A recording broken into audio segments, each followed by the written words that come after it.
Hola amigo, estás escuchando el podcast Diálogos de Fe y Razón, en el que intentamos unir mundos que aparentemente parecen irreconciliables. Fe y razón, tradición y actualidad. Esperamos que todos podamos disfrutar opinando sobre temas de fe que nos ayudan a vivir nuestra vida actual. Se puede ser cristiano y moderno. Hola chicos, ¿qué tal? ¿Cómo va el verano? Hola Hola, Israel, Miguel, ¿cómo estáis? ¿cómo estáis? Buenas noches. Muy bien. Buenas noches, que ya son las 8:30. Sí, señor, ya son tardes noches. Ya va oscureciendo, ¿eh? ¿Os dais cuenta? Como ya Ya no va es igual que hace oscureciendo. unos 15 días. Poquito a poco, sí. Oye, ¿qué tal, Laura? ¿Qué tal fue el verano, tus vacaciones? Pues muy bien, muy cortas, como se suele decir, pero es cierto, me han cundido mucho, pero han sido solo 2 semanas, entonces no se puede dar más de sí a 2 semanas de lo que Sí. son, ¿no? Pero muy bien, he descansado y sobre todo desconectado, que es lo más importante, así que contenta, contenta. Qué bueno. ¿Qué fuiste por Asturias? Estuve unos días en Asturias y otros pocos en la zona de Alicante, por Santa Pola, así que nada, variado, podríamos decir. Mezclaste los dos mundos, ¿no? Sí, sí. Voy a hacer de alguna forma en el verano lo mismo, porque yo también estuve en Asturias la semana pasada y ¿Sí? me marcho en un par de semanas a Cádiz, al sur, o sea que Ah, también mira, juntar los dos mundos así más alejados. más abajo aún. Sí, Te vas. como dicen los gaitanos, vir al sur del sur, que me parece precioso eso de al sur del sur, me encanta. ¿Y tú qué tal? ¿Qué tal por León, Miguel Ángel? Bueno, pues yo creo que ya te contó Laura mi hito, ¿no? ¿Cuál? De, pues que tenía la boda de mi prima y he tenido que bajar 4 kilos en 2 semanas. ¿Qué me A dices? base aquí de hacerme 5 o 6 kilómetros todos los días. Qué Pero bien, bueno, bien. Al final entré en el traje, ¿eh? qué bueno. Y Ahora lo nada, está importante por... es mantenerlo, Miguel. Es importante mantenerlo, sí, sí. Hay que seguir con el Fíjate, ejercicio. más importante que mantenerlo, que estoy de acuerdo, lo que creo que es importante es mantener esa costumbre de andar. Claro, claro. Es la única Por- manera de mantenerlo, manteniendo Aparte, hábitos. Mm. pero yo creo que, fíjate que por encima de... A ver, yo soy una persona que digo esto porque me cuesta mucho mantener la boca cerrada. Me encanta comer. Y entonces, creo que en mi caso, el poder mantener el peso es a través de hacer deporte. Pero o sea, si el tema es mantener el deporte. Si mantienes eso, lo otro ya, incluso te puedes permitir algún lujito que otro. Pues sí, la verdad que sí. Hay que equilibrar todo. Exacto. Bueno, chicos, hoy traemos un tema que es el que le ha propuesto Miguel Ángel y que me parece que es un tema interesante y bueno, que da para muchísimo. ¿Qué tema es? ¿Lo puedes presentar, Miguel Ángel? ¿De qué vamos a hablar hoy? Bueno, pues vamos a hablar de un tema que es muy interesante y es de, por lo menos dentro de la Biblia es de mis favoritos, ¿no? Que es el tema de la creación. Ujú. Porque la Ujú. creación realmente da un juego teológico, filosófico y científico Brutal. muy rico, interesantísimo, ¿verdad? Es un tema Yo creo que maravilloso. podríamos pues hacer podcast pues varios, ¿no? De este tema, si fuera necesario, ¿no? Pero vamos a Sí. intentar sintetizar un poco y contar un poco cada uno pues lo que nos parece más interesante. Además, lo que dices tú, yo creo que es un tema que tiene muchas derivadas. Incluso podemos, lo que dices tú, voy a hacer como una especie de resumen sintético y luego hay otros días que a lo mejor interesan puntos concretos, pues los podemos ir o extender por cada uno de ellos. Ujú. Efectivamente, el libro del Génesis, ¿no? Es uno de mis favoritos, no sé vosotros qué A mí me encanta pensáis. también, desde luego. Además, me parece que, cuando vas entrando y cuando vas entendiéndolo es maravilloso y tiene una amiga tremenda. Ahí Bueno, está la Jesús, clave, yo creo, Israel. El irlo entendiendo, que a veces no es fácil de entender. Yo creo que así alguien que no le hayan dado unas pautas es más complicado saber dar la interpretación adecuada, quizás. Totalmente. bueno, Mm. Jesús remite al Génesis muchas veces. Yo os Sí, voy a poner un ejemplo luego, vale. para que lo... Vale, me parece genial. Pues bueno, chicos, pues si quieres que empecemos a entrar en harina, quien quiera empezar comentando el tema. Venga, Israel, empieza tú.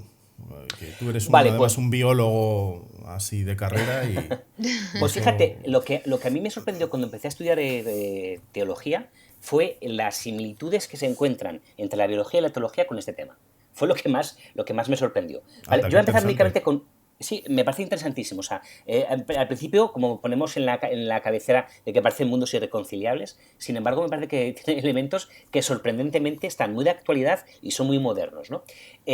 Como por ejemplo es la misma idea de evolución, ¿no? Que posteriormente podemos ir comentando, pero la idea de evolución ya viene en el relato del Génesis, lo cual es interesantísimo. Bueno, pues yo para hablar de este tema, creo que es importante comentar o empezar comentando que el cristianismo siempre ha defendido una idea, ¿no? Que es la creación de la nada, ¿no? La creatio ex nihilo. que realmente es una idea que nos puede parecer, creo que muy común en el mundo que nos movemos actualmente, porque de alguna forma, en lo que decías tú antes, el Big Bang, de alguna forma, remite a esta idea, ¿no? Antes de un determinado punto no existía prácticamente nada, o nada. Bueno, quizás a lo mejor este punto de máxima energía, pero la idea es profundamente cristiana, porque antes del cristianismo, en el mundo griego, lo que pensaban en la época es que el mundo era eterno, ¿no? Lo que había, por ejemplo, como decían griegos o decían gnósticos, lo que existía era luego un demiurgo que daba forma a este mundo, ¿no? Esto me parece que es un tema que es muy interesante y una gran novedad, el creatio ex nihilo. ¿Qué opináis? Bueno, Israel, pues tan cristiana que la formuló, que la postuló un sacerdote católico. Exacto. No sé si lo sabéis. Georges Lemaitre, ¿no? Un astrofísico que era sacerdote. Belga, me suena. Belga, ¿Puede belga. ser? Eso Efectivamente, es. Georges Lemaitre era belga. Ujú. Y bueno, creo que incluso cuando esta hipótesis cogió fuerza, quizá ahora mismo yo creo que es la hipótesis que más fuerza tiene, ¿no? La más reconocida. Pues él ya en sus últimos años pues pudo constatar cómo la comunidad científica reconocía su tesis a un nivel bueno, pues prácticamente masivo, ¿no? Ujú. Ujú. Entonces eso es interesante de comentar. Es interesante porque realmente en este punto hay que decir que realmente esto era un escollo para el cristianismo por parte de los científicos, ¿no? Hasta la aparición de esta teoría, el mundo pensaba que en este punto el cristianismo resbalaba por completo y que realmente no coincidía esta idea de la creación de la nada con las ideas que tenían de la ciencia, ¿no? Que la ciencia, de alguna forma, con los datos de hasta aquella época, apoyaban un poco esta hipótesis de que el mundo era eterno.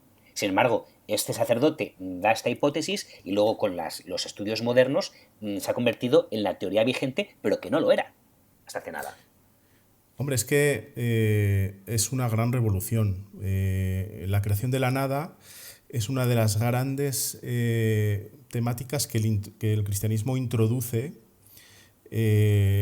pues en el mundo del conocimiento. Es decir, es absolutamente revolucionario. Pues el pensamiento clásico, como bien dices, pues consideraban la materia eterna. Y esto es un punto muy interesante para hacer una reflexión filosófica sobre eso. No sé cómo pensáis sobre la eternidad de la materia. Me parece un tema... Filos... Perdona, Laura, que te corta. Nada, nada. No, no, que digo que filosófica, pero también teológica, ¿no? Porque al final yo esto lo estoy enfocando un poco desde el punto de vista de la idolatría, por ejemplo. Si la materia es eterna, pues claro, antiguamente se idolatraba pues a los astros o cualquier otro ser que no fuera el Dios único, ¿no? Que es el Dios que defiende el cristianismo. Entonces, si realmente no existía nada y todo procede de Dios, al final el único al que hay que adorar es a Dios, ¿no? Es un poco el mensaje teológico, ¿no? De todo esto también. Sí, como bien Totalmente, y fíjate, dices... Sí, digo, sigue totalmente, Israel, sí. esto y justamente también lo contrario. Es decir, en el mundo griego, precisamente, lo que se hacía era denostar la materia. ¿No? Es decir, la materia realmente no tiene un elementos buenos, de hecho es de alguna forma era, en el ser humano una cárcel para el alma y era algo negativo. Tanto es así, que luego hablaremos de esto, ¿no? De la relación que hay entre la creación y la salvación, que es muy importante y que creo que es importante hablar y que realmente el judaísmo es el primero que lo toca de una forma interesante, ¿no? Pero realmente los griegos pensaban que por una parte estaba un dios que daba forma a la materia y luego había otro dios muy distinto que era el que lo relacionaban con la salvación. Es decir, que por una parte lo que dices tú, había religiones que por una parte idolatraban la materia, pero había idolatraban la materia a través, como dices, de los astros, de los árboles y todo esto, pero había otros que hacían justo lo contrario, ¿no? Que realmente la Ujú. denostaban, como era el mundo griego. Sí, Sí. pero como dice Laura, efectivamente la creación es un dato de la revelación. Es decir, Sí. cuando pues los cristianos recitamos el credo, decimos, pues creo en un Dios creador del cielo y de la tierra. Es decir, es un dato absolutamente teológico, dato revelado, ¿no? Ujú. Pero también creo que es interesante eh, eh, hacer una pequeña reflexión filosófica sobre esto, ahora que hemos entrado en materia, sobre el tema de tal y como lo veían los griegos, ¿no? Como dices tú, pues la materia siempre había estado ahí. Y, por ejemplo, la filosofía de Platón, ¿no? El mundo de las ideas, el hiperuranio que se llamaba, pues un demiurgo que era como una especie de ser intermedio, de un demonio, ¿no? No en el sentido maligno que decían ellos, pero era un ser intermedio que lo que hacía es copiar el mundo de las ideas y trasladarlo al mundo al mundo material. Y le da Entonces, forma. que le daba, digamos, forma, ¿no? Y entonces, al final, se convertía este mundo en una cárcel de la que te tenías que liberar para, digamos, volver al verdadero mundo real, que era el de las ideas, ¿no? De ahí ¿os acordáis del mito de la caverna y Sí, sí, demás, no? sí. Sí, sí. Ujú. Entonces, a mí me parece un punto muy interesante a través de este dato de revelación, digamos que contradice ese sentido clásico griego de la eternidad de la materia, comentar un poco filosóficamente por qué eso no se sostiene, digamos, cómo puede ser la materia eterna. Y yo aquí me gustaría introducir pues un par de ideas, ¿no? Es decir, no sé si buscamos en la RAE dos conceptos, uno que es absoluto y otro que es contingente. Absoluto significa que existe por sí mismo, incondicionado, ¿no? Cito literalmente lo que dice la RAE. Contingente, que puede suceder o no suceder, es decir, algo que no es necesario. Si la materia, si los objetos que conocemos del mundo real son contingentes, porque han podido suceder o no, y tienen su ciclo, es decir, yo existo, he nacido, pero algún día no estaré. Sí. De alguna manera, algunos filósofos, como por ejemplo Santo Tomás de Aquino, la vía de la contingencia y demás, pues con un pequeño razonamiento lógico podemos decir que si todo es contingente, no puede dar nada razón de sí mismo, es decir, el mundo no puede dar razón de sí mismo sin un principio absoluto. ¿Qué pensáis de eso? A ver, yo pienso que me gusta mucho lo que estás comentando, me parece muy interesante, pero fíjate, precisamente creo que es Santo Tomás de Aquino quien realmente dice que desde el punto de vista filosófico, por eso decimos que es revelado, desde el punto de vista filosófico se pueden mantener las dos percepciones. Se puede mantener por una parte que el mundo es eterno y que el mundo no es eterno. Pero creo que la frase que utilizó él es que dijo que es preferible o sea, no, creo que dijo, es conveniente que sea creado. Mira, acabo de encontrar la cita. Santo Tomás dice, señala como la creación no es solo una verdad de fe, sino que también puede ser conocida por la razón, que es tú lo que dices aquí, ¿no? Dice, Efectivamente. así argumenta racionalmente la creación de la nada. Sin embargo, la creación en el tiempo no se puede demostrar por la razón, de un modo definitivo, pero tampoco puede probarse que el mundo haya sido eterno. ¿Sabe? Es decir, que lo que está diciendo aquí Santo Tomás de Aquino es que en última instancia nos tiene que ser revelado. Es verdad que la razón, como dices tú, a tientas puede llegar a conocer precisamente por este tipo, por varias vías, ¿no? Creo que la vía de la contingencia, que la que tú has comentado, es una de ellas. Pero verdaderamente tampoco se puede tener ciencia cierta, ¿no? O sea, por eso necesitamos de la revelación que lo diga de forma definitiva. Pues acabas de poner un ejemplo muy bueno de colaboración entre las diferentes disciplinas de conocimiento. Es decir, si no es por la revelación, pues hay muchas verdades a las que no podemos llegar.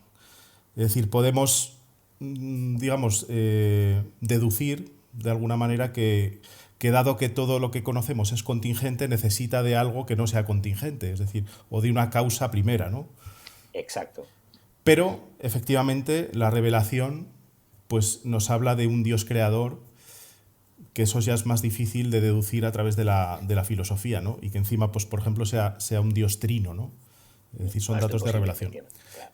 El Big Bang, a su vez, pues nos apunta, ¿no? a esto, ¿no? Es decir, las tres ciencias, en principio, filosofía, fe y mundo científico, pues al final no pueden contradecirse, porque falla una, falla otra. Exacto. Exacto. Hay un tema que me interesa aquí, que creo que Laura lo hizo al principio, y quiero poner un ejemplo. O sea, estamos diciendo muy bien, creo, todo el asunto de la creación, de cómo se origina y realmente de qué es lo que piensa el cristianismo, ¿no? Pero quiero decir lo que pone en el Génesis 1.1 para que entendamos a qué se refería Laura cuando decía que es importante que el Génesis, como toda la Biblia, te lo explique, porque si no de aquí no se puede extraer la gran riqueza que tiene, ¿no? El Génesis 1.1 dice, en el principio Dios creó los cielos y la tierra. Esta frase que puede parecer no importante, de hecho estamos acostumbrados a oírla 1000 veces, el desarrollo de esta frase dice todo lo que estamos diciendo. O sea, es la creatio ex nihilo. En el principio, es decir, en un origen en el tiempo, o sea, no como los relatos mitológicos de otras religiones que realmente sacaban los relatos del origen de la realidad y del tiempo, no. Aquí dicen cuándo, en el principio. ¿Por quién? Por Dios. ¿Qué hizo? Creó. ¿Y qué creó? Los cielos y la tierra, que era la forma semítica de decir que lo creó todo. Es tremendo cuando te lo explican esto, ¿verdad? Y si añadimos una palabra a esa frase que tú dices en latín, ¿no? Creatio ex nihilo et subjecti, ¿os suena? Explica esto, que esto es maravilloso. Esto es impresionante, es decir, ¿qué quiere decir creatio ex nihilo et subjecti? Ex nihilo es de la nada, ¿no? Sí. Es subjecti es sin que el mundo, digamos, forme parte o sea un trozo de Dios. Dios no se desprende de nada de sí mismo para crear el mundo. ¿Y por qué digo esto? Porque hay religiones como por ejemplo la India, en las que el mundo es una emanación de Dios. No apuntan también un poco a esa idea de la creación, pero el mundo sería Dios, que sería un fuego del que se desprenden llamas, ¿no? Y el mundo sería Un al final poquito una parte de Dios. como las ideas del platónico Plotino, ¿verdad? Plotino también hablaba de las emanaciones, ¿no? Realmente de la creación del mundo por una necesidad y por una emanación, ¿no? Que también aquí es interesante que también comentemos en otro punto todo el asunto de la libertad de la creación. Pero bueno, eso para más adelante, si queréis. Pero fíjate la radicalidad de esa palabra, de la nada, de la no Sí. existencia, de lo que no es, de lo que no se puede hablar. Y sin que el mundo sea Dios, es decir, marcando esa separación. Que no pierde absolutamente nada. No pierde absolutamente nada de sí mismo, ¿no? Porque todo esto también en su momento teológico también suponía un enorme problema, ¿no? Porque muchas personas decían que si Dios es la perfección, en el momento que produce algún tipo de cambio, pierde parte de su perfección en orden al mundo creado, ¿no? Entonces es tan importante el tema este de que realmente no pierda nada de sí mismo. Efectivamente. Laura, que no te dejamos hablar. Os veo tan emocionados que... No, bueno, a ver, yo estoy totalmente de acuerdo con que efectivamente es importante recalcar el de la nada, porque al final es un poco lo que decía antes, ¿no? Eso lo que incide es en que al final todo procede de Dios, ¿no? El origen ontológico de Dios. Pero ya no pensando solamente en la creación en un principio y ya se acabó, ¿no? Yo ahora estoy un poco reflexionando sobre lo que significa la creación actualmente, ¿no? Cómo Dios sigue creando de alguna manera, ¿no? ¿Y cómo crea? Pues desde mi punto de vista, bueno, desde el punto de vista metafísico, pues manteniendo en el ser todo lo que existe, ¿no? Es decir, no se trata de un Dios que creó en un principio y luego ya se desentiende, ¿no? Sino que si la materia puede ser eterna, como decías tú, Miguel, es porque Dios está sosteniéndola ahí, ¿no? Porque si no, pues no podría serlo, ¿no? Todo al final subsiste en Dios, que es el que la sostiene, ¿no? Sí, en realidad acabas de citar lo que sería el deísmo, ¿verdad? El deísmo, que es esa teoría que tenían algunos filósofos como Spinoza, ¿no? ¿Verdad? Bueno, pues al final pensaban que Dios construye el mundo, lo pone en marcha como un reloj, pero luego se desentiende de él. Uh-huh. Eso choca precisamente con la idea cristiana, ¿no? de la providencia y del concurso divino y demás, ¿no? En el que Dios pues interviene activamente en el mundo para llevarlo a su máxima perfección, ¿no? Porque Sí, dime, Rael. No, digo que me parece muy interesante eso que acaba de comentar Laura, ¿no? Que tú estás desarrollando. Es decir, es interesante las diferentes teorías que ha habido a lo largo de la historia y cómo realmente han convencido en un primer momento a las mentes más brillantes. O sea, tú ahora, por ejemplo, estás hablando de que como por ejemplo Spinoza, que también era panteísta, ¿no? O el mismo Leibniz también, ¿no? Que era, también defendía muchísimo de la idea del dios relojero, ¿no? Todo encuadrado en este mundo moderno, ¿no? Mecanicista, ¿no? En el que Dios de alguna forma daba como el primer empujón y luego todo funcionaba por sí solo, ¿no? El cristianismo lo que dice no, lo que dice Laura, ¿no? Por una parte crea, pero por otra parte continúa, ¿no? Y mantiene y conserva. Pero luego, por ejemplo, otra mente también muy brillante, y muy brillante desde el punto de vista cristiano, como San Agustín, también se dejó influir por otra teoría interesante, que es la teoría maniquea. Por una parte, es decir, Dios crea, nosotros lo pensamos como cristianos, pero los maniqueos y otras tantas religiones piensan que no hay únicamente un principio creador, sino que había dos principios creadores, ¿no? Que es el bien, el principio creador del bien y el principio creador del mal. Porque hay un elemento en la creación, que hay dos elementos que son muy interesantes y que porque siempre a los hombres nos han dado mucho que pensar, ¿no? Como por ejemplo es el mal. ¿Por qué existe el mal en el mundo? ¿Dios creó mal a la creación? Por aquí se encuadra, por una parte, todo el pensamiento griego de que la creación es en sí misma mala, o por aquí se puede incluso llegar a entender el mal en el mundo, ¿no? Y en el cristianismo le damos un giro de tuerca, pero que hace más complicada la comprensión. No, Dios lo creó bueno. Y la existencia del mal es tan importante que precisamente hay dos relatos de la creación. El segundo relato de la creación automáticamente intenta explicar este origen del mal, ¿no? La verdad que esto es muy interesante, ¿no? ¿Qué os parece? Pues a mí me parece que esa es la historia, ¿no? Que en el Génesis se trata de explicar muchas cosas que si no, lo que decíamos al principio, ¿no? Si no tiene uno las claves para poder interpretarlo, pues evidentemente no te dice nada, te quedas en la forma, pero no en el fondo del mensaje, ¿no? Y es Exacto. cierto que en el primer relato de la creación, pues al final, como tú bien dices, Israel, Dios todo lo que hace es bueno, ¿no? Entonces, eso de alguna manera lo que da respuesta es al por qué existe el mundo, ¿no? Porque es una de las preguntas que se puede hacer cualquiera, ¿no? O por lo menos el ser Sí, humano, es ¿y por qué vivo aquí, ¿no? En este mundo, o claro. por qué existe lo que me rodea, o entonces, de alguna manera, lo positivo de este texto, desde mi punto de vista, es el que todo lo que existe procede de Dios y todo lo que ha hecho Dios a él le ha parecido bueno, ¿no? Y si a él le ha parecido bueno, que es la bondad absoluta, pues ahí es donde viene lo que tú comentabas. Entonces, el mal, ¿de dónde procede, no? Y esto Que de hecho, claro, exacto, que de hecho esto se entronca con el segundo relato con de el la segundo creación. relato, es lo que iba a decir, esto entronca con el Sí. segundo, ¿no? Que está más centrado en lo que es el ser humano, pero también trata de dar respuestas profundas en ese sentido, ¿no? En hablar sobre todo también, o trata mucho el punto de la libertad, que a lo mejor cualquiera que la haya leído, pues no ha visto eso ahí de una manera implícita, ¿no? Que el Claro. hecho de comer del árbol de la vida, pues quiere decir que Dios nos concede el poder elegir el comer algo que nos da vida o no comerlo, ¿no? O sea, y ahí está también la grandeza del ser humano, ¿no? La capacidad de poder elegir. Y bueno, pues es algo que también es interesante que nos planteemos y que podamos tocar en este podcast, ¿no? Para nuestros posibles oyentes. Claro, es que tú imagínate lo que estamos diciendo, y por eso me remito a algo que has dicho Laura al principio, que me parece que es interesantísimo, ¿no? Cómo debemos de aprender a leer el Génesis, ¿no? Porque únicamente en 6 frases estamos hablando de la creación ex nihilo, estamos hablando de la bondad de la creación y estamos hablando de la explicación del mal, ¿eh?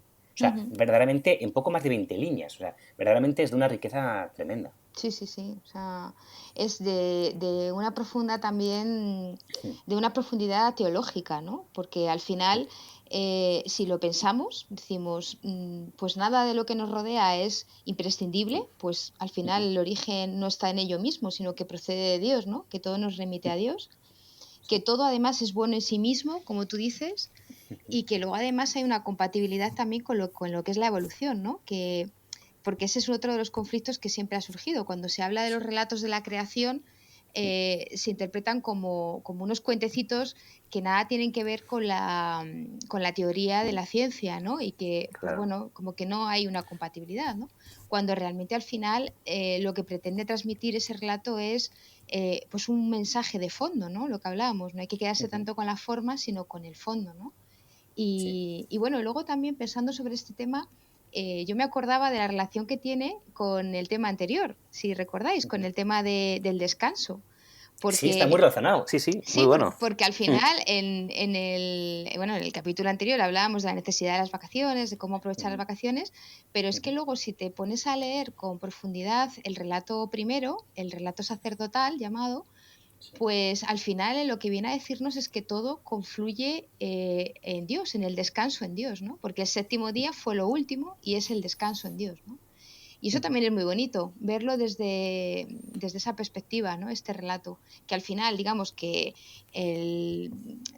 a lo que confluye es al hombre, que es el personaje principal de la historia, ¿no? Y de la creación, pero que no acaba ahí, sino que realmente a lo que estamos llamados pues es a ese descanso, a estar en el Señor, ¿no? En esa comunión con Él. Eso es muy bonito. total. Muy bonito. Luego todavía el séptimo día no ha llegado, ¿verdad? ¿Qué ¿No? pensáis? ¿No? Llegará, llegará. En las vacaciones se toca, pero no se llega. Sí. Lo pasamos de largo. Y como decía nuestro profesor de liturgia, lo único que saberemos del último día es que llegará en domingo. ¿Sabes? Eso es lo único que sabemos. Pero claro que llegará. La verdad es que has contado temas verdaderamente muy interesantes, ¿no? En relación por una parte, con esta crítica que hay del Génesis, ¿no? De si es un relato científico, un relato histórico o qué es, ¿no? Pues hay que decir, bueno, que no, que es un relato teológico, que ni es científico ni es mítico en sentido estricto. Es decir, sí que coge elementos míticos, de hecho hay elementos que se pueden ver incluso en otras religiones, ¿no?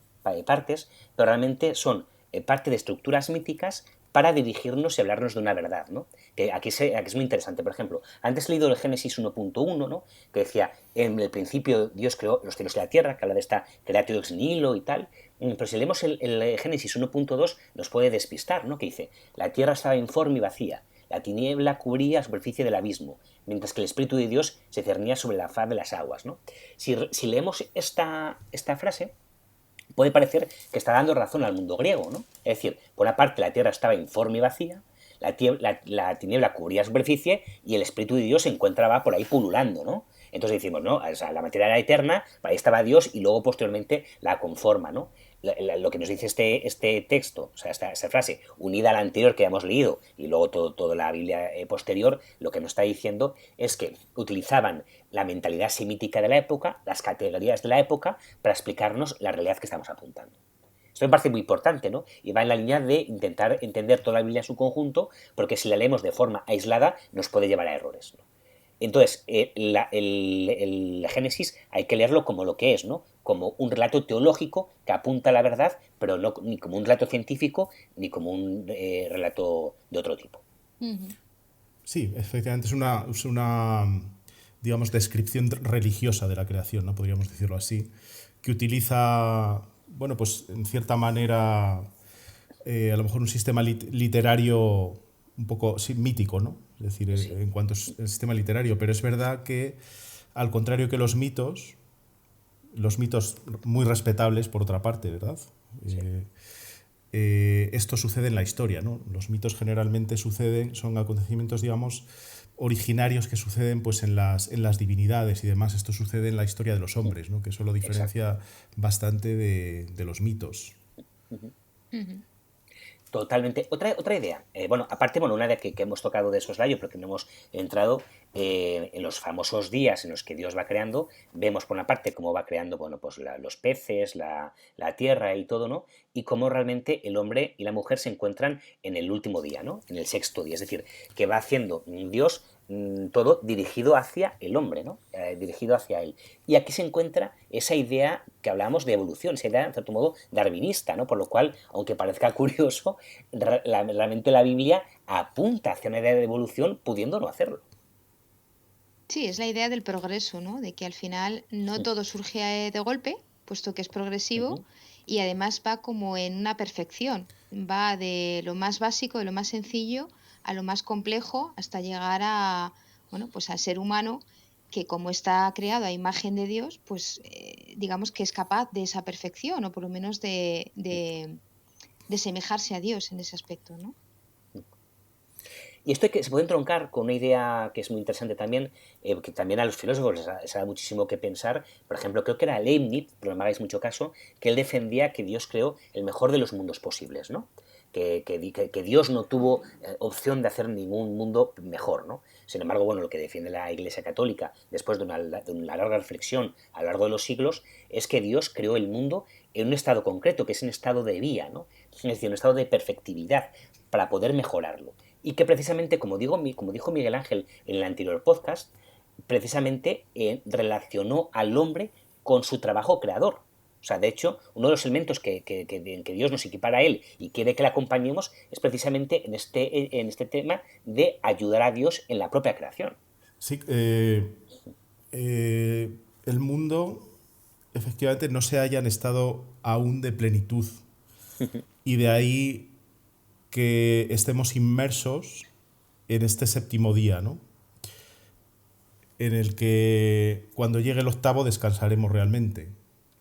Entonces, de alguna manera, bueno, pues toda la creación, digamos que camina por el ejercicio de la providencia hacia la perfección.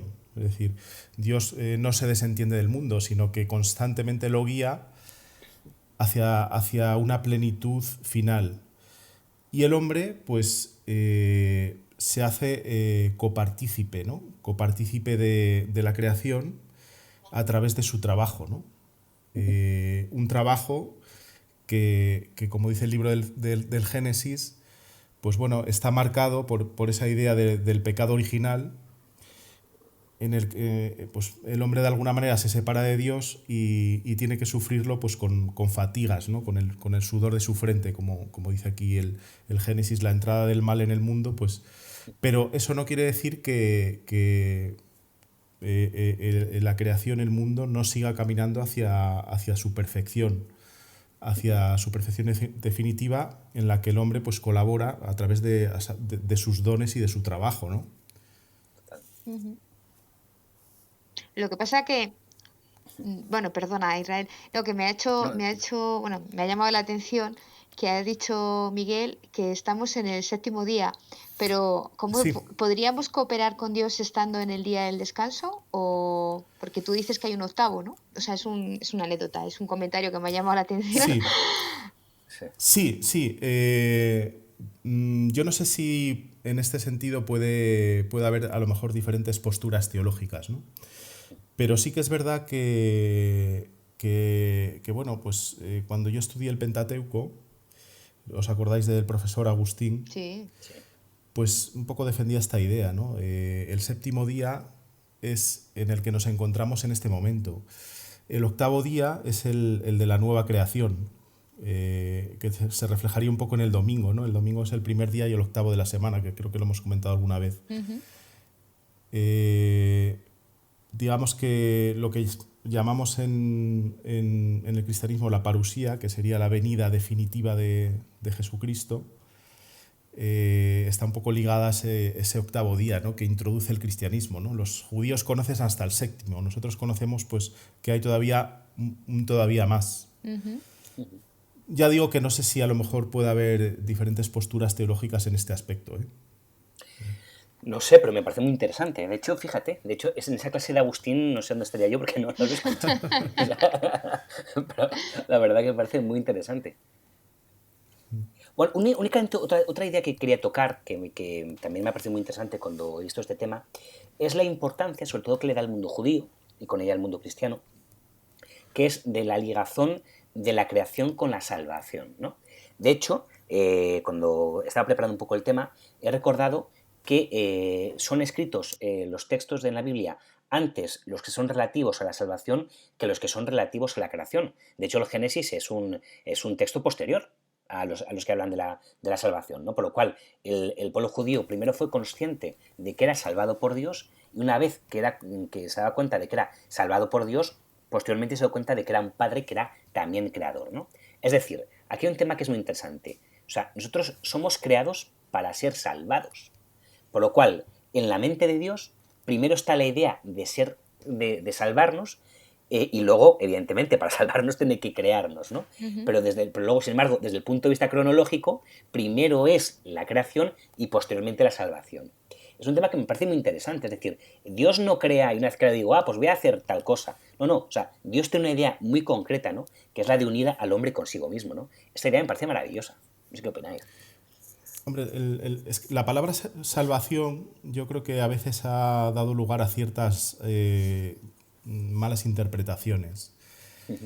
Normalmente, mucha gente asocia salvación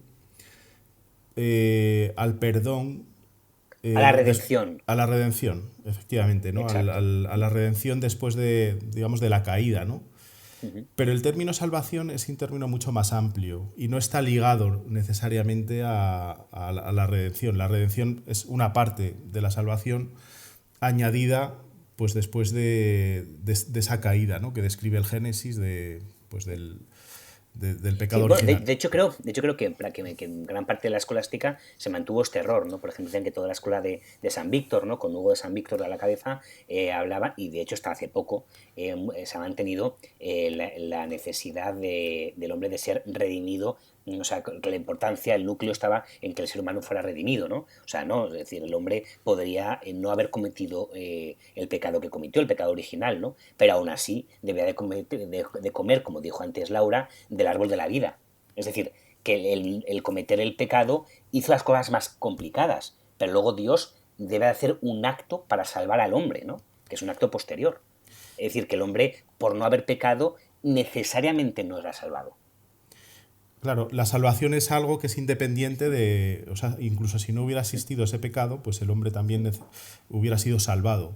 Porque ese término de salvación, quizá a lo mejor, por ejemplo, los padres griegos y demás que hablaban de divinización, pues a lo mejor con esa palabra se entiende un poco mejor. Me gusta mucho más la palabra divinización, se entiende mucho mejor, efectivamente. A mí también, porque la otra da lugar a dudas, ¿no? Al final, la salvación es la participación del hombre en la vida de Dios, en la vida trinitaria. Porque la palabra salvación está tremendamente unida al tema de, vale, Dios te cura del pecado. Claro. ¿No? Claro. Pero claro, el hombre puede ser redimido pero no salvado. No, en este caso hablamos de la salvación como eso, como la divinización. Y efectivamente, como dices, pues hombre, los teólogos ya hoy en día no sostienen eso, pero claro, también se sostuvo durante tiempo, con lo cual ha quedado un poco ahí arraigado, ¿no? O sea, por entenderlo yo, divinización era la salvación como tal, ¿no? Al margen de la redención.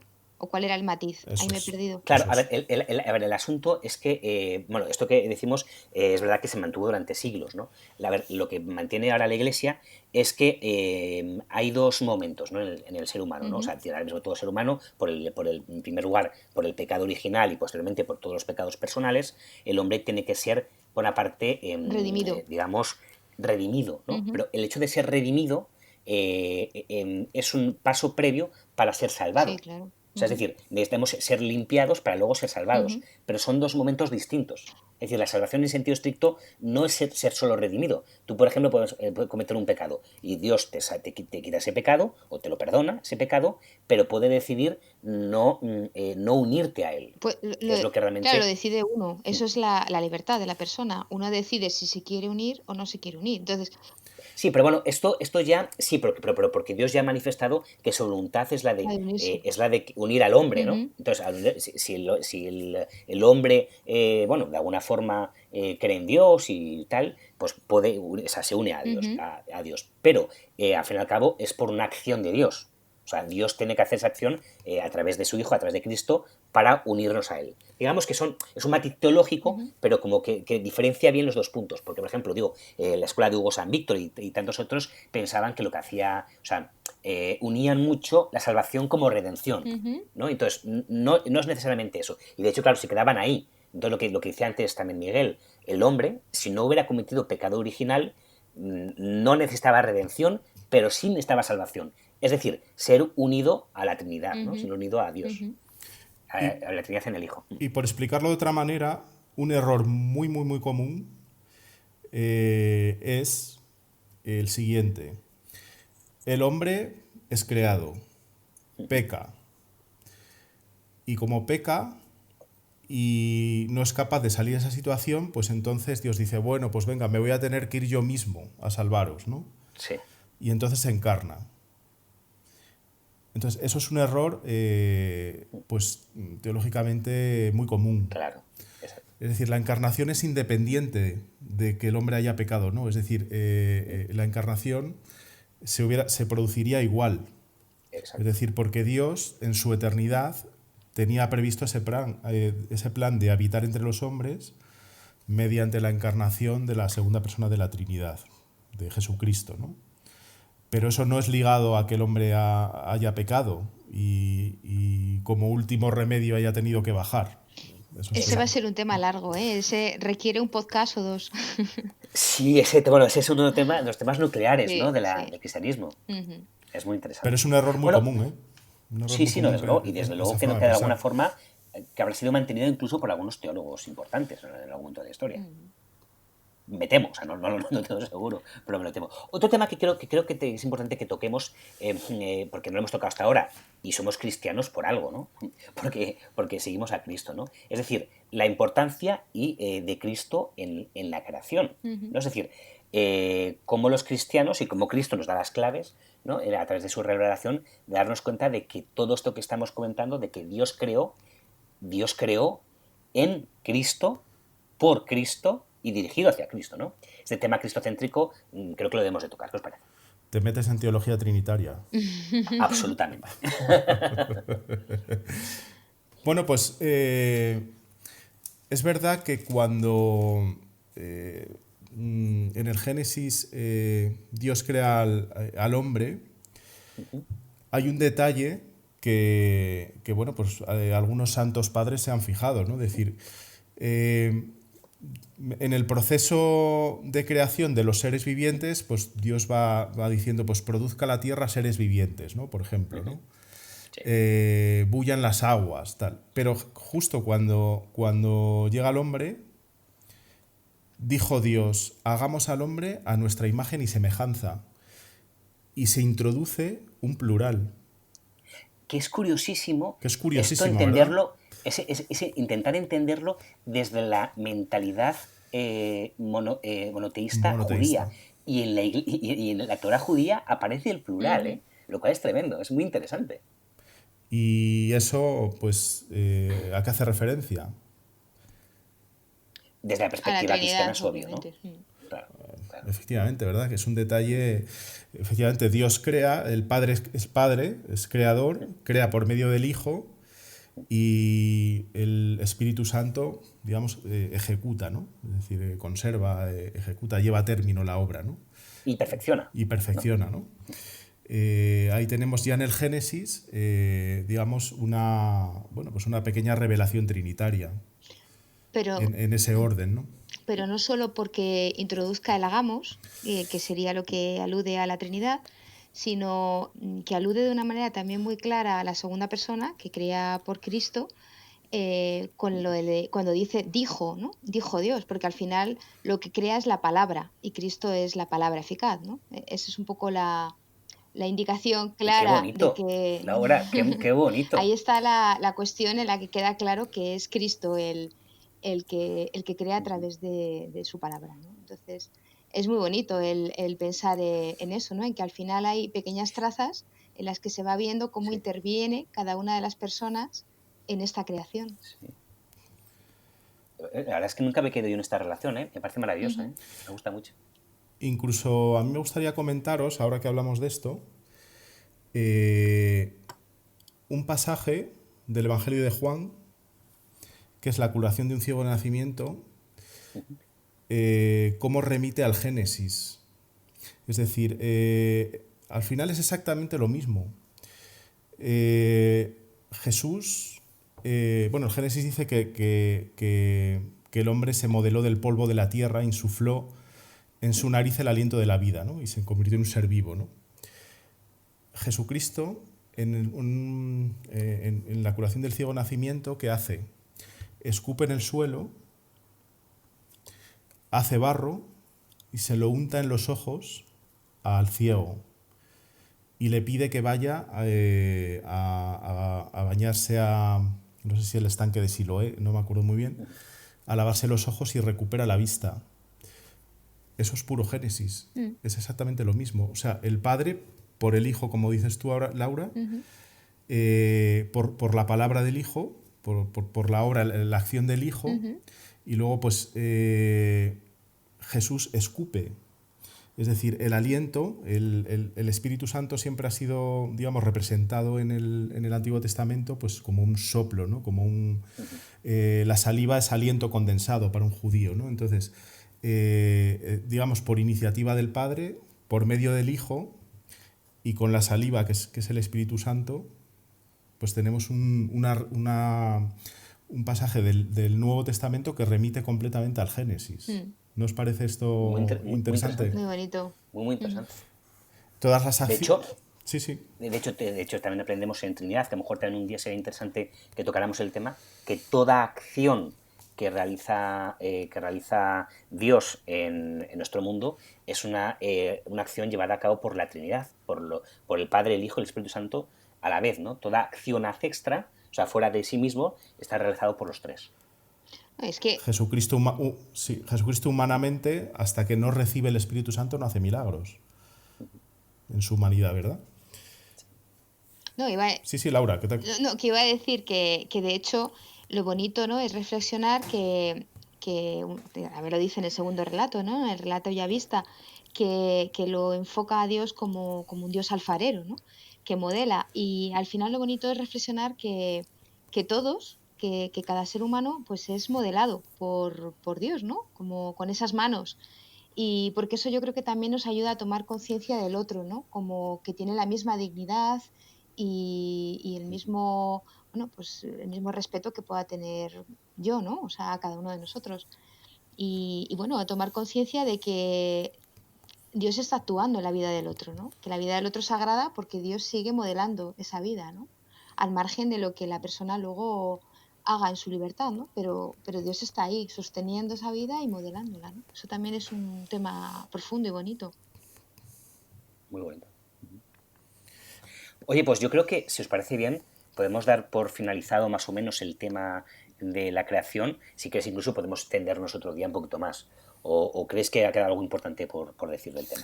Yo solamente quería decir un último matiz, ¿no? Como estamos comentando esta parte trinitaria, hagamos el hombre a nuestra imagen y semejanza, simplemente un matiz.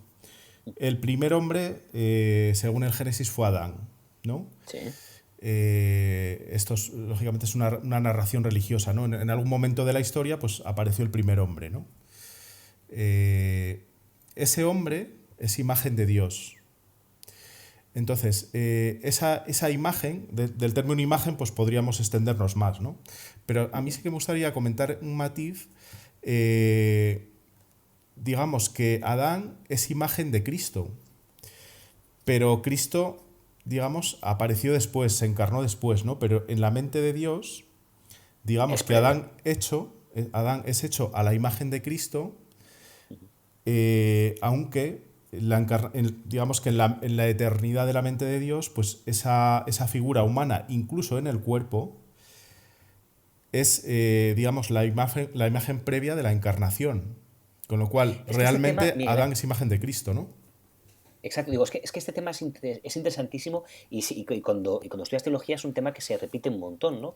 Es Sí. decir, y aquí vemos elementos de pequeñas pinceladas de cómo debe ser la mente eterna de Dios, ¿no? Es decir, porque como comentábamos antes, ¿no? Es decir, la diferencia entre la salvación y la creación. Lo primero en la mente de Dios es la salvación, pero cronológicamente es la creación. Sí, Y tú estás lo comentaste apuntando antes. al mismo elemento. Estás apuntando al elemento de Dios. O sea, Adán es la imagen de quien está por ser Creado, claro. encarnado, ¿no? Eso, Sí, encarnado, no es creado. interesantísimo. Ujú. Cuando hablamos de eternidad, no hay que olvidar que no nos referimos, eterno es un tiempo muy largo, sino eterno es aquello que está fuera del tiempo, antes del tiempo, ¿verdad? Que eso es un Exacto. matiz a lo mejor que también conviene comentar.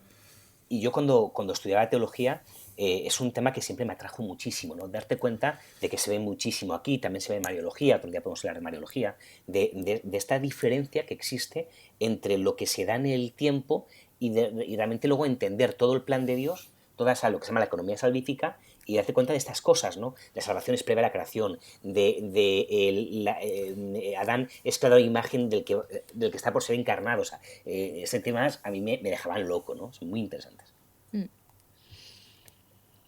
Pues Pues bueno, Bueno, si queréis, pues lo dejamos aquí, chicos, dejamos porque por todavía nos aquí. queda una sección que es la de la cultura. Entonces yo creo que, bueno, que como vemos, este tema da para muchísimas cosas, ¿no? Podemos hablar, como se ha hablado Laura, un día podemos tendernos sobre la libertad del hombre en relación al segundo relato, ¿no? Al relato ya vista del Génesis. Un día podemos hablar de incluso los términos utilizados por la Biblia para hablar de cómo Dios crea en una forma distinta como como utiliza luego el verbo crear en otros temas. O sea, que creo que este tema da para muchísimo, muchísimo y que cuando queramos podamos volver a él. mm, Pues bueno, pues si queréis, ¿qué tal? Venga. ¿Habéis leído algo o algo interesante que nos hagáis? ¿Algún consejo sobre cultural o cómo lo veis? Venga, Laura, que tú bueno, seguro que tienes por ahí alguna yo sorpresa. estos días de vacaciones, la verdad que no he tenido tiempo tampoco, o sea, parece mentira, ¿eh? Porque se supone que es cuando uno tiene tiempo, pero aprovechas para ver Me, cosas y Sí. para hacer lo que normalmente no haces y no he leído mucho.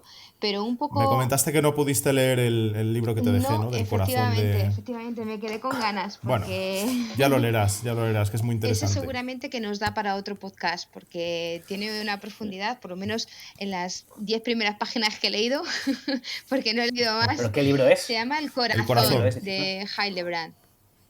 de Hildebrand, ¿Y sí. de qué va? Hildebrand. Bueno, ya que estáis, contándonos un poquito de él. Sobre la afectividad humana. Ya entraremos un poquito más en ello, ¿no? Hemos siempre tratado mucho el tema de, a lo largo del tiempo, del razonamiento, de la filosofía y demás, también de la voluntad, pero Sí. la parte afectiva pues es un tema que se ha tratado poco, tanto en la filosofía como en la teología. Entonces, pues Pero bueno, esto con tenía Hildebrand, también relación con la asignatura que tú habías hecho este año de la teología del cuerpo, que también por eso a mí sí, me sí, llamaba la atención, ¿no? Por entender más sí, efectivamente, sí, sí, de sí, la sí. persona, pero también un poco enfocado hacia ese nivel, ¿no? Sí, sí, también es un tema que podemos comentar otro día, ¿no? La Ujú. teología del cuerpo y demás. Pues bueno, en relación con este tema, lo que sí que podría aconsejar, pues a lo mejor es el de la antropología teológica de la Daria, que es un libro bastante Muy completo. bueno. Y bueno, pues también ahí trata el tema de la creación, evidentemente, con lo cual, pues si alguno está interesado en profundizar sobre este tema, pues puede ser una buena idea, pienso yo. Pues, de hecho, me parece un libro interesantísimo y que todo esto que hemos comentado, pues bueno, lo explica en profundidad. O sea, es un libro Ujú. maravilloso. Pues muy buena recomendación. Yo esta semana he hecho un monográfico sobre C.S. Lewis, Ah, mira, ¿sabes? Me ha dado por ahí y de hecho os preguntaréis por qué me he hecho un monográfico de C.S. Lewis. Pues porque lo han puesto en Storytel, anda, ¿sabes? Anda. qué ¿Alguna vez? raro que tú estés Sí, sí, escuchando sí. Storytel. Claro, entonces yo todo lo que aparecía en Storytel, que para que no nos haya oído más veces, es bueno, pues es una aplicación de audiolibros, y me di cuenta, para mi sorpresa, de que están metiendo un montón de libros de teología, lo cual Qué aplaudo, bien. me encanta. Y bueno, me he leído Mero Cristianismo, de C.S. Lewis, y Cartas del Diablo a su Ese es sobrino. buenísimo, a mí me encantó ese libro. Son brutales, son brutales. Pues fíjate, yo creo que me ha gustado más el de Mero Cristianismo. No sé si No, tú lo has este yo no leído. me lo he leído, solo el otro. A ver, el de Cartas del Diablo Sobrino es muy Mm. divertido, ¿no? Y además es de una ironía finísima, que lo hace muy, muy bueno. Que no lo haya leído, trata sobre, pues bueno, son cartas que envía un diablillo a un sobrino que también es diablo, dándole consejos de cómo hacer que los hombres pequen y ganar las almas para el diablo. Es de una profundidad Mm. tremenda, o sea, de alguna manera o sea, desde un punto de vista irónico, cómo va haciendo todo para tentar al hombre, es un libro que me parece muy, muy Toca interesante. mucho, Y el otro libro, perdón, toca mucho la psicología de la persona, por eso también es muy bonito, porque, o sea, sí, aunque lo hace desde esa perspectiva como irónica y un poco de guasa, pero bueno, pues se van viendo cosas ahí que están como de una manera muy profunda en la psicología de la persona, ¿no? Y que las toca de una manera muy, muy espontánea y total. muy bonita. Además, dice cosas que te hacen mucho que pensar, ¿no? Por ejemplo, cómo le dice a su sobrino, intenta tentar al hombre en las pequeñas cosas, no en los grandes pecados, ¿no? Porque ahí a lo mejor se da Ujú. cuenta que está pecando, ¿no? Pero haz que le enfade mucho cuando su madre pone tal tono de voz o hace tal mueca, ¿no? Y haz que eso se convierta en insoportable. Bueno, hace una cantidad de cosas de estas que me parecen que son maravillosas, ¿no? Y que es verdad Sí, que muchas veces uno cuando hace una gran barbaridad se da cuenta, es muy consciente y le entra un gran remordimiento, ¿no? sí, Pero estas pequeñas cosas que son las que te van minando, ¿no? sí, sí, sí, sí, Y habla genial de ello. está muy bien. Y luego el otro libro es Mero Cristianismo, que también está basado en charlas que daba a través de la radio, y también es un libro muy interesante. En este caso no es irónico, sino que va directo al grano, expone partes de moral, por qué él se hizo cristiano. Realmente C.S. Lewis, para quien no lo conozca, bueno, es un escritor de origen irlandés, bueno, que él empezó siendo ateo. Y poco a poco, pues también en contacto con Tolkien y con diferentes escritores y tal, se dio cuenta de que, bueno, de que había cierta verdad, o toda la verdad en el cristianismo, ¿no? Y intenta exponer el cristianismo de una forma, ya te digo, maravillosa, ¿no? Y mira, en relación con la misma creación, comentaba algo que me parecía muy evocador, ¿no? Que él decía que si miramos desde la perspectiva de la eternidad, nos damos cuenta de claves que si no, no entendemos, ¿no? Por ejemplo, hablaba de que un hombre comparado con una civilización entera nos puede parecer una cosa ridícula, ¿no? Pero una civilización entera, por mucho que dure, no dura la eternidad que dura un hombre. Entonces, desde esta perspectiva, la eternidad, nos damos cuenta de lo grande que es un hombre, que dura más que las civilizaciones. Bueno, razonamientos como este, que me parecen maravillosos, hay un Qué montón. interesante. Entonces, es interesantísimo, o sea, es decir, el Imperio Romano, ¿qué era el Imperio Romano con respecto a una agricultora del siglo I en el sur de Italia, o de lo que sea la Italia? Pues te puede parecer que el Imperio Romano, comparado a esa agricultora del siglo I, era muchísimo más, ¿no? Sin embargo, en el cristianismo pensamos que esa agricultura, su alma es eterna, y los romanos han dejado de existir hace mucho tiempo, ¿no? Entonces, este tipo de ideas me parecen muy evocadoras, muy interesantes. O sea, os los recomiendo los dos porque son libritos que son muy pequeñitos, se leen, vamos, en una tarde si queréis, y se leen muy fácil, muy amenos, y son una auténtica delicia. O sea, que estos dos libros tal. Se audioleen, ¿no? Se audioleen en menos, se audioleen entre que vas al trabajo y vuelves. O sea, una maravilla. Una maravilla. Y ya como idea, también quiero poner, pues si os interesa, os queréis meteros más en el mundo de C.S. Lewis, ¿os acordáis de la película que nos hizo ver Alfonso Nuño en Búsqueda Racional de Dios? Que se llama Tierra de Penumbras, se llama. Sí, que es una maravilla, que es una película protagonizada por Anthony Hopkins y que trata un poquito sobre parte de la vida de C.S. Lewis. Y me parece que cualquiera que le interese es una película interesantísima y que puede interesar. Muy bien, pues muchas gracias. Sí. ¿Y tú, Miguel Ángel, tienes alguna bueno, oferta? Ya sabes que en Storytel siempre tengo alguna novela ahí en marcha, Sí. ¿no? La última que me he leído es Drácula, pero bueno, no es de la que voy a hablar ahora, ¿no? Aunque Drácula también la recomiendo porque es una de las mejores novelas, decía Oscar Wilde, que es la novela de terror mejor escrita que había leído. Y muchos autores de la época, es que es increíblemente bien redactada esa novela de Drácula. Lo que pasa es la imagen que tenemos de las películas y tal. Pero vamos, la novela es impresionante. Pero bueno, yo lo que traía tiene el componente teológico, ¿no? De que hay cierta rebelión contra Dios, ¿no? Bueno, vamos a ver cómo hacen para anular los ataúdes donde duerme Drácula, pues poniendo un trocito de hostia consagrada. Entonces con eso ya no puede, digamos, dormir ahí. La hostia consagrada aparece constantemente en la novela de Drácula, ¿no? En las películas no, pero en la novela original sí, tiene un trasfondo totalmente cristiano, ¿no? Pero bueno, lo que quería comentar más relacionado con el tema yo quería presentar a un autor que lo conoceréis y seguramente mucha gente lo conocerá, que sería el padre Manuel Carreira, ¿no? Jesuita. Hombre, claro, qué bueno, qué sí, bueno, sí. sí. Yo tengo algunos vídeos aquí de alguna conferencia, lo que pasa es que estos vídeos me da la sensación de que van a ser difíciles de conseguir. No obstante... en YouTube, hay muchos vídeos de él. En YouTube, claro, en YouTube yo voy a aconsejar que veáis algún vídeo del padre Manuel Carreira, ¿no? En YouTube, tiene diferentes temáticas, ¿no? El padre Manuel Pues Carreira, si quieres, Miguel Ángel, me puedes dejar, puedes enviar algunos vídeos que te interesen Sí. de YouTube y los ponemos en las notas del programa. Los ponemos ahí, sí. ¿Qué me parece interesante de este sacerdote? Pues que digamos que domina las tres formas de conocer. O sea, por una parte es filósofo, estudió filosofía en la Universidad de Comillas y luego estudió teología en Estados Unidos, en la Universidad de Loyola de Chicago.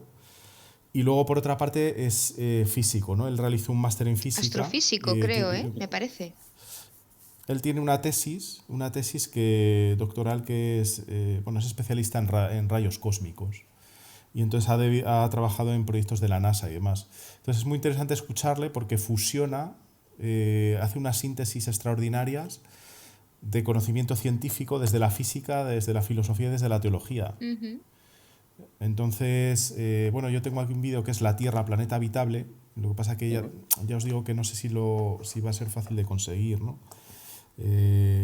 Pero bueno, en YouTube hay vídeos. Entonces yo os aconsejo a todos pues que veáis algún vídeo de este personaje jesuita, ¿no? Me parece muy interesante, además me parece muy traído con el tema que me estamos tocando hoy. Desde luego, ¿no? Sí. Una persona que reconcilia en una sola persona todo lo que estamos comentando, ¿no? Además lo explica de una manera muy sencilla, ¿eh? A pesar de, bueno, muy sencilla. Él es capaz de hacer sencillo lo complicado, ¿no? Sería la forma de decirlo, porque no es que sea sencillo en sí mismo, pero es verdad que la forma de explicar que tiene es como muy gráfica, ¿no? Muy para todos los públicos. Muy bonito por eso, escucharle. Sí, interesante. Y tiene una enorme exactitud. La verdad que cuando habla no deja nada... es muy exacto, me gusta mucho, desde luego. Bueno, pues chicos, yo creo que ya terminamos aquí los consejos culturales y bueno, pues ya la próxima vez que nos veamos ya sí será después de agosto, ya, ¿no? Sí, después de tus vacaciones, por lo menos. Porque tú, Miguel Ángel, ¿cuándo te coges vacaciones? No, yo hasta septiembre, o sea que si queréis que en algún momento nos juntemos un ratito a finales de agosto, o si estáis por aquí o os apetece, pues charlamos de alguna cosa que os interese y ya está. Muy bien. Sin problema. Pues muy bien, chicos.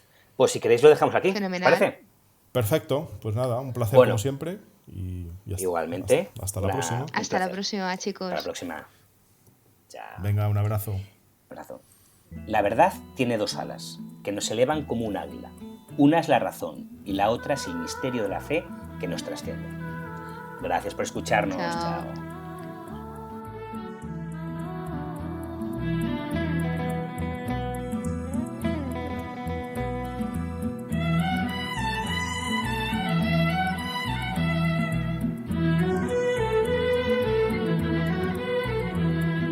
Wasan ke